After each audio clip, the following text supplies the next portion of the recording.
You're listening to the Falcon Method podcast, the audio content accompanying our monthly investment newsletter service.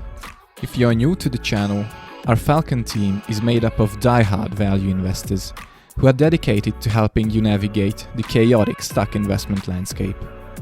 In this series, we provide regular updates on investment-related topics and recap highlights from our newsletter in a more casual format.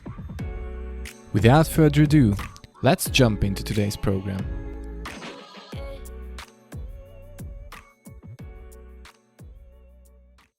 So welcome everyone to the very first podcast session. I am Matt here and Pete is here with me also. Hey everyone, I'm Peter. So first of all, we want to emphasize, it might be strange for the very first sentences, but we're not native English speakers, so excuse us for our accents, but we will try our best in this podcast series to sound as clear as possible. Yeah, we also hope that at the end is the quality of the content that matters the most, so I hope we won't disappoint you on that front. Yeah, so first I think we're gonna introduce ourselves just a little bit. So both of us are equity analysts and we work at a monthly newsletter service provider. Our name is the Falcon Method. Yeah, let's talk maybe a bit about why we chose this format accompanying the newsletter. Yeah, so the newsletter obviously is just a monthly content and we wanted to create weekly or even more frequent contents for our followers to digest. And of course, a podcast is the best format in our opinion because who else has the time to read all the stuff? You can listen to us in your car or basically anywhere you want during sports or anything. And I think the most important part of this podcast today is why we are doing this and why we have started to produce these little bite-sized information podcast sessions. And we really are a huge believers in spreading the information which you have and gaining followers with the same kind of interest. We're quite disappointed about the quality of investment materials on the internet and especially in a podcast format. So we really hope that we can provide you with some thoughtful and thought-provoking informations on investment topics, especially in stocks. So mostly we're going to talk about stock investing because that's what we do and that's what we're familiar with.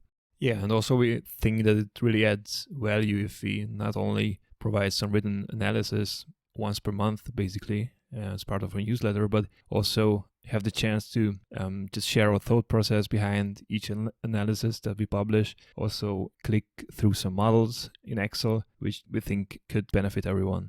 All right, so I think it's important to state already at the beginning why we think we are able to provide quality content, and there's none other than the framework that we work in. Yeah, so we kind of operate in a very different environment than most typical investment newsletter services. So we really do all our research basically in the EVA framework. And EVA stands for Economic Value Added. Well, this is absolutely an institutional level service. So in our view, not a lot of service providers have the possibility to conduct research using such great resources. So I think we're going to talk a lot about EVA and why we think it's superior to basically any other accounting metric. Yeah, basically it helps to reveal if a company is creating true economic profit, and it does that by simply accounting for the cost of equity capital, which traditional or conventional accounting considers to be free. Now, if you're a shareholder, you can surely agree that your money, which the company retains, for example, is not free money, and the company must out-earn their true cost of capital, which includes, of course, interest-bearing debt and also equity. But this whole framework has a lot of nuances, which I think we're going to touch upon in later episodes. Basically, there are a lot of adjustments which make conventional accounting statements more shareholder-focused rather than lender-focused, which we think is the reality. The balance sheets and financial statements are really for lenders. Yeah, maybe summarize in a nutshell what EVA really excels at is it just gives us a clear framework to just separate the wheat from the chaff, which means that we can identify pretty much immediately if a company is creating economic value or not for its shareholders, which means if it's out earning its true cost of capital, that means value has been created. If not, that's a value destructive company that you don't want to touch with a 10-foot pole.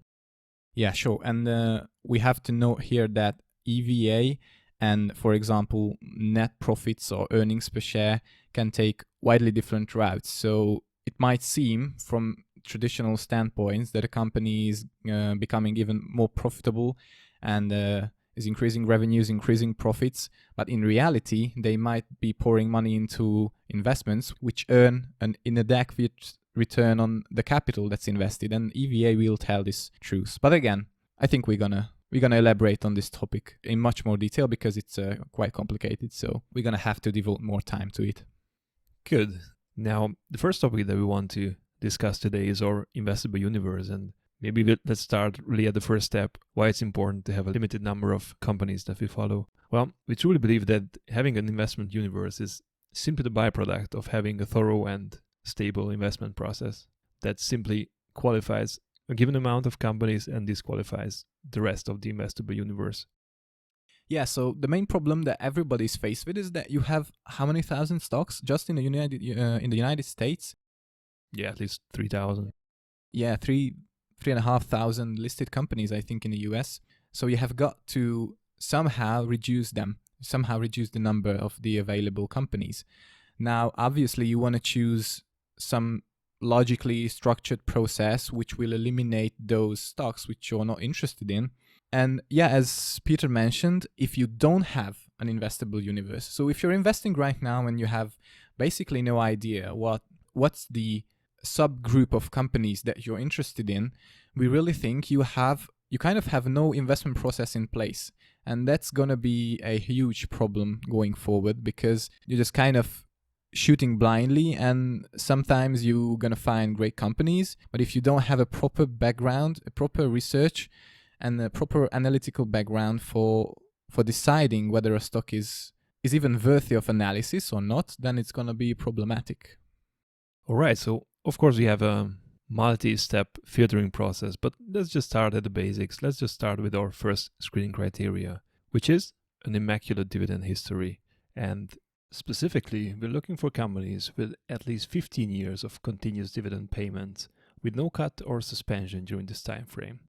Note that this doesn't necessarily mean that a company increased its payout each year, but we're demanding that it has at least maintained it. Also, as a second criterion, if the dividend paying streak is longer than 15 years, we want to see no cuts within the last 20 years. Yeah, so basically what we're trying to see is that if we examine at least 15 years of time, then at least one recession will be included. And if there is a company which was able to maintain dividend during a recession, then it's something that we're surely interested in. But on the other hand, we want to avoid dividend cutters because dividend cutters tend to have quite low quality. But if it was so back in time, like 25, 30 years, then today's company might be an entirely different animal, so we're not disqualifying them. Yeah, and it's worth noting that the dividend component itself has contributed a bunch to the historical performance of stocks in general, and it goes especially for the reinvested dividends. If we look at US stocks in aggregate, we can conclude that dividend payers and dividend growers and dividend initiators most of the time outperformed non-dividend paying companies. But investing is not so simple as just trying to find the best dividend paying companies, and just in a few minutes we're going to elaborate on this because we think it's very important to understand. And you're going to immediately see that our newsletter service and our thinking framework is much more than just trying to pick the best dividend paying companies. Yeah, that said, it's worth noting that even this very basic criteria narrows down our investable universe to roughly 400 survivors, which is significantly less than the overall stock universe. Yeah, I just wanted to add that I think in the description we're going to link 2 books. One is from Professor Jeremy Siegel, and it's titled The Future for Investors. And the other one is from James O'Shaughnessy, and the title is What Works on Wall Street. And you're going to find a ton of historical, empirical evidence about the overperformance of dividend-paying companies. You can check those out if you wish. Sure. So one key aspect that we want to note already at the beginning, that the vast majority of the survivors are US based.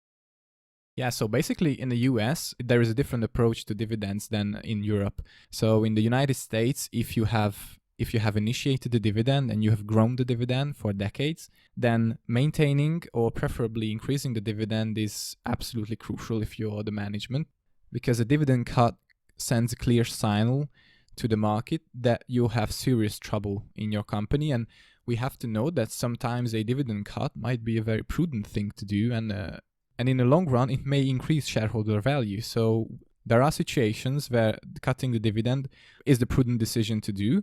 But generally speaking, investors and the market and Wall Street will punish you badly. And what's in Europe, it's kind of different, yeah? Yeah, in Europe, it's kind of the other way around, where the history or the tradition doesn't really matter in most cases, because most companies have simply a fixed payout ratio. That means that the dividend is simply pegged to the actual earnings, and they just pay out, let's say, 50%, and that's it. And the way the earnings fluctuate, the dividend simply follows, and you for sure cannot build a safe and stable and growing income on that. Yeah, if you depend on your dividend income, then the US is surely the place to look for stocks. But of course, there's nothing wrong with European companies. It's just that most of them have nothing wrong, but it's just a different culture. But on the other hand, I think in today's economic situation, but I might not be right, it's just rather an opinion, but of course we see quantitative evidence, for example, in the economic value added numbers. The fact is that most of truly competitive global companies are based in the United States. So I think, in my opinion, you have 20 to 30 European companies which qualify as a truly great company, which creates tons of shareholder value, and therefore I would say we're interested in only just a handful of European companies, but that's not because we're biased towards the United States. It's just the fact that the US is the hometown for the competitive companies of today's global age. Yeah, I think also one final thing about the dividend is it's simply its psychological advantage, right? In case of a general market meltdown. And since the basic game of equity investing is so favorable on the long term, which means that a realistic expectation for total return over the long run could easily hit 8 to 10%. That means that staying in the game is the most important factor.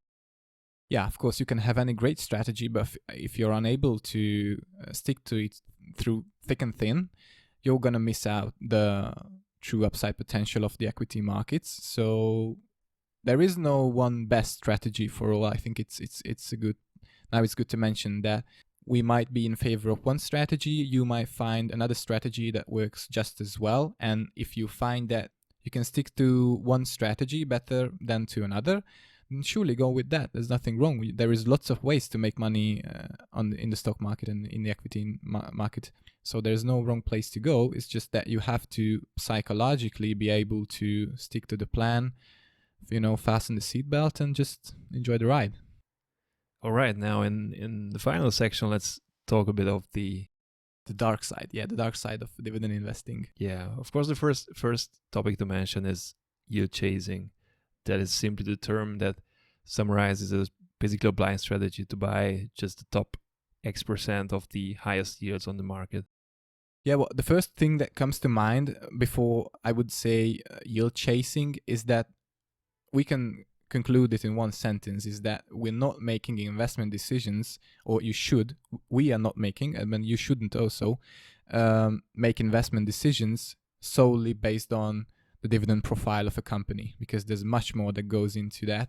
There's much more that goes into successful investing than just trying to pick the best dividend payers. So yeah, but as Peter mentioned, yield chasing is, I think, the most problematic aspect of trying to pick dividend paying companies, because lots of people, first of all, have unrealistic return expectations regarding dividend payouts. So if you believe that in today's market a 8 to 10% dividend yield is something that's sustainable, and also the underlying company is not of completely garbage quality, you might be looking at the wrong place. So I think that's not realistic in today's market. So when the S&P 500 is yielding, 1.5% roughly? Yeah, for sure below 2%. Yeah, so below 2%, then having 8 to 10% dividend yields because you need it for retirement income, for example, is simply unrealistic, and you're going to face a true risk of permanent loss of capital. But I mean, that brings us to another topic, which is giving up on the total return potential. Yeah, so I think we both agree, right, that investing should be about maximizing total returns, or at least that should be, in my opinion, or at least the primary goal. And it's just a nice benefit that we get the cash coming in as in the form of dividends. Yeah, and maybe it's worth noting that over the long run, the majority of shareholder returns is stemming from profitable growth of the companies, which we can put also as generating additional or incremental EVA or economic profits. Yeah, because the fact is that lots of dividend-paying companies are paying dividend for a very good reason, and that reason is because they lack growth opportunities. When a company lacks growth, then in the long run, if you hold the company for the long run, you're kind of left with the dividend as the primary source of your total return. Maybe if you bought it cheap enough, you have a one-time expansion of the valuation multiples and you can profit nicely from that, but only on the short term. So the longer you hold the stock, the more important are the growth characteristics. And lots of dividend companies with very high payout ratios have completely garbage growth characteristics or possibilities to deploy new capital. Yeah, I think to summarize it, we can put it quite simply that it's a great company that makes for a great dividend, and it's not the other way around. There are loads of great companies that deliberately do not pay a dividend. Especially when we were looking for historical evidence about the overperformance of dividend payers and dividend growers, we have encountered, I think all studies basically did this, is that they have categorized, of course, it would be problematic to do otherwise, but they're just categorizing non-dividend payers as one group. Now, if I ask you about Facebook or Google or PayPal, are you going to say that those are not great companies? So we have a problem with those studies, and that problem is that they do not define subgroups of non-dividend paying companies, because lots of companies are unable to pay a dividend because, for example, they don't have positive free cash flow, or are very cyclical and basically just don't have the financial wherewithal to pay a dividend. Is not the same as companies which are producing tons of free cash flow, growing free cash flow at double-digit rates at 20, 30, 40%, but decide not to pay a dividend because they have very lucrative reinvestment opportunities and they simply have better place to put the newly generated cash than to pay it out for shareholders. So if that subgroup would be examined in terms of historical returns, we're quite sure, am I right, Peter, that we're quite sure that those would be the best performing stocks. Yeah, and also rest assured that even if they are not in our investable universe, we are also monitoring these companies. And whenever we find a compelling opportunity to invest in such a great quality compounder, we're going to inform our subscribers about that. That's the reason why we came up with the idea of the Outlook portfolio, which is basically dedicated for these opportunities. Yeah, because in the core portfolio, we're going to reserve that for those companies that are already in our investable universe, but we are actively looking and also in the future might be working on a different kind of newsletter, which might include different sorts of companies. But rest assured, we are actively looking for the most compelling opportunities in non-dividend paying companies, which are far and few in today's market. But anyway, we keep our eyes open. Yeah, I think that concludes our first episode. And so we hope you're going to stick with us over the course of the next episodes. And until then, happy investing and see you next time. Yeah, we hope that we raised your attention with this first session and you were already able to cherry pick some information which you might find helpful. So yeah, I think we're going to publish these podcasts at least once a week. Maybe even more regularly. So if you're listening on YouTube, you can like, share, subscribe, comment. You can ask us questions in the description below. We're going to have our email address. If you have any suggestions regarding topics which we should cover, then feel free to contact us. Have a nice week and happy investing. Bye.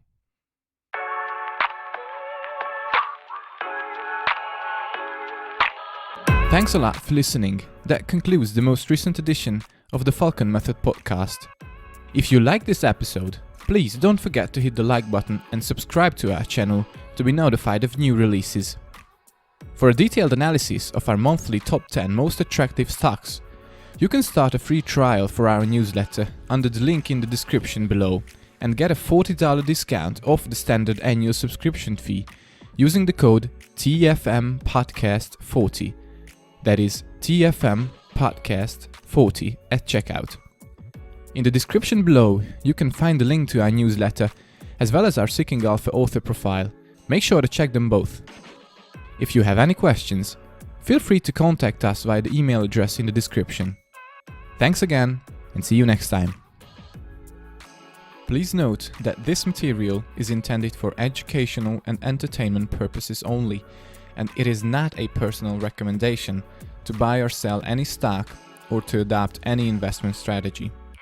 The value of your investments can rise as well as fall, and there's always a risk of permanent loss of capital. Past performance is not a reliable guide for future performance. The investments referred to may not be suitable for all investors, and you should always seek personal advice from a qualified financial advisor. We can only answer questions of general nature and are unable to provide specific buy or sell recommendations or specific investment advice on an individual basis. In terms of full disclosure, we or a connected party may have an interest in the securities mentioned.